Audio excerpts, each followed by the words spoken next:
And here we are. Agalon Wastes, which will hopefully not be a waste of your time. Nice. Or ours, indeed. It's a small map. It's a brutal map. This might not take very long. So, ladies and gentlemen, spawning to the southeast position in the red trunks, currently tied 1 apiece in this best-of-5 series. It is Gamma Bear's Sen. And, of course, his opponent up in the top left side, representing Team Root. Kind of fumbling on the last game, but showing a very solid game number 1. It is Root's Vibe. Yeah, I mean, if I'm honest, there are just times in a ZVZ where you can just flat out lose. Yeah? And you just end up losing to a particular build order and a particularly well-executed attack. And 2-base, Baneling Bust, absolutely. That could work totally fine, assuming that you are able to execute it correctly. I think Vibe's response at that point was about as good as it could have gotten. And this is something that would be really interesting to see the players go back, take command, and try and fight that battle again, you know? And see how that actually ended up going out. But sadly, they're actually playing the tournament, so they're not going to be doing that. But it's something that I think is going to be very interesting to see when we go into the future of Heart of the Swarm, honestly.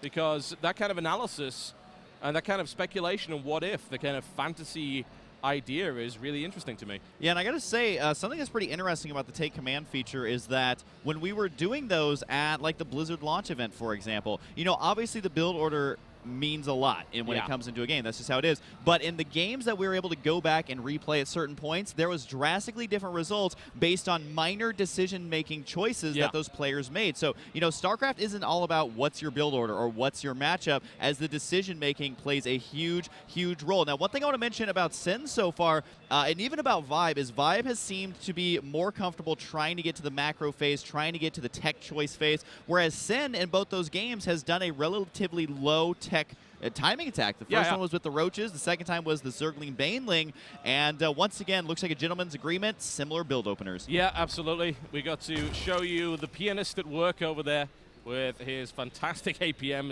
It's kind of scary, really, seeing how fast he moves his hands. Simply because the same thing happened. They both went for a hatch in around 15 supply. They both went for a pretty late spawning pool, and as a direct result, we will see, at least for the first couple of minutes, a fairly passive game. The question is, where does it go from there? Gas has been taken on both sides right now, so this could, as I said before, it usually means we're going to see speed pretty quickly here, especially as it ticks over here for Vibe. His gas has gone over, and there we go, just a little bit later on the speed there, and speed also kicking off for Sen as well, so nothing out of the ordinary here. But who does what? Vibe's been playing defensively, and he has been comfortable around lair tech in this series so far. In Game 1, that suited him very well. In Game 2, he wasn't able to get there. Sen prevented it. Now the question is, does Sen have another timing attack up his sleeve, or are we going to see a bit of a role reversal here? Yeah, I'm kind of curious to see exactly how this is going to pan out, because Sen, I don't know, I kind of want to see him in the late game ZVZ. I wonder if in Heart of the Swarm he's not comfortable either versus the new units or just how the matchup is shaped up recently. But, I mean, we have seen some pretty epic late game ZVZs both in Heart of the Swarm and right at the wing tips, I guess, of Wings of Liberty there, where there was some epic, huge macro games, Broodlord versus Broodlord. But the Viper really doesn't have much role here in this matchup. Unfortunately, it is such a fun unit to watch. There is going to be the Baneling Nest. Once again, though, it looks like Sens is going to be defensive, while Vibe is going to be finishing up his here relatively soon. His Zergling speed just moments away, and he is making 8 lings. Both players are now actually going to be going up to 12 to 14. Well, no, both players keep adding on to that number here, so they could both definitely be aggressive, which always makes it a very exciting matchup. Yeah, I mean, it looks like Vibe is the more likely candidate to go aggressive. Simply, it's definitely going to be Vibe now. You see Sen's going up to lair tech. He had the much earlier Baneling Nest, and the only reason to really do that is if you plan on attacking with it. Otherwise, you can afford to get the Baneling Nest later, which means that you can invest more lava in drones, or you can save up to go for tech as well. So Sen is going to be the one that tries to get up there, and we are seeing that role reversal.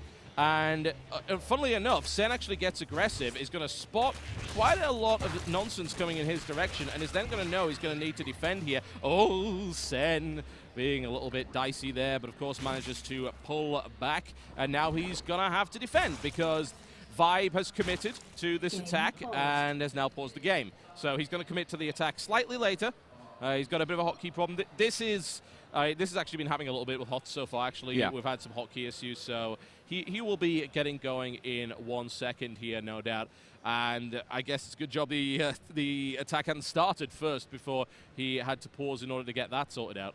Yeah, and I got to say that when actually at the launch party, when Vibe was on stage playing, it was a ZVZ. He actually had frozen hands, so he lost to one Baneling, which was kind of funny, but that shows you how, different things can really affect your gameplay, so changing that hotkey can be make or break between those two players, and it does look like he was able to go ahead and get that underway as we are now back into the game. Yep. And the interesting thing here is Sin is kind of in a pretty good spot this time because he was able to be aggressive without losing anything, because that's how Zerglings work. Even if you overextend yourself, it doesn't matter because they're so fast, you can't get a grip on them. They're just going to slip right through.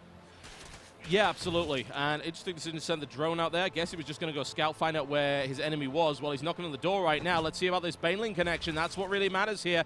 Less Banelings here for Sen, but if he uses them correctly, this is a dance to death. Nice trade right there for Sen. That was 3 for 2. That's what he needed. And he's canceled that attack for the moment. The question is, does Vibe now pull back? If Vibe does pull back, he's in trouble here because he's way behind in tech. Spire has already started. Yeah, he's powering drones. There's no way he's going to continue with this attack.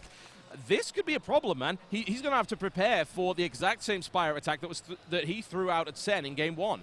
Now, the difference here for Vibe is going to be that his lair tech's now done. He can throw down the Hydrogen, throw down the Spire at any time, but he needs to get that scouting up. There's a minor skirmish going on in the center here as Lings are going to be dancing back and forth, and if he gets one Baneling hit, it can change everything, because then all of a sudden you can be aggressive with your own units. The Spire just now starting for Vibe now. You want to keep an eye on those gas counts. Who's going to have more mutas? Vibe may actually have those mutas out in time to defend, especially if he can keep that army busy with his Zerglings, and we'll just have to wait and see. The Overlord going to be scouting that third base up here as well.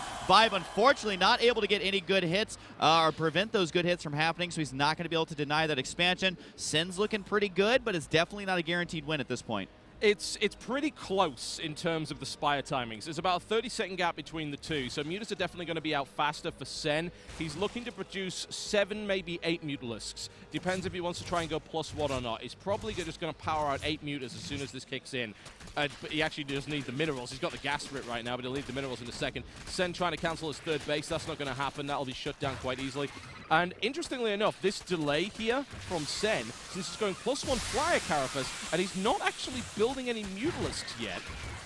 There we go. Mutas are finally there. He could have got those mutas out a lot faster than he did, but he chose to wait a bit. And that may give Vibe what he needs to actually get those mutas up. Unfortunately, Vibe, in the meantime, loses his third base. Did not cancel that. That is a lot of money right out the window. You do not get a refund on those. That's why not canceling it is actually a huge deal. Those Lings still powering. And this is what I'm talking about, where all of a sudden, if your opponent wins on the ground, that means that not only can their air attacks move freely. Oh, he might get a lot of kills here, though. Trapping these Lings back here. Can he prevent them from slipping away? This is something you almost never see, is the Zergling army getting caught out of position because they're so fast. That's a huge victory for Vibe. He's got his 6 Mutalisks on the way. He's still behind in supply. He is supply blocked as well, which is never good. Both players going to be going for the armor upgrades, but Sin does get the cancel on that expansion, but he can't just swoop in with his mutas now because he lost so many Zerglings and doesn't have a huge drone lead. So Sin definitely in the lead, but not by as much as he would have been. Yeah, that's very, very true. These mutas are going to be an absolute pain, of course. That means that Vibe may decide to try and attack with these Lings just to try and force the Mutalisks to be a little bit more defensive. He knows, of course, that if he can do damage, the mutas will be forced to pull back.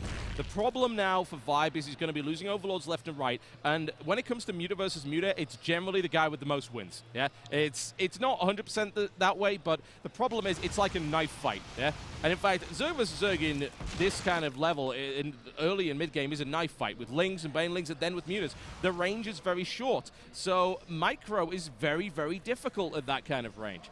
We'll see if he's able to pull this off. Flyer Carapace is about to kick in, which is going to also give him an edge here. And if an engagement comes in away from Queens, away from Spore Crawlers, with no Hydra Den in sight, then that should be something that Sen should be able to win fairly easily.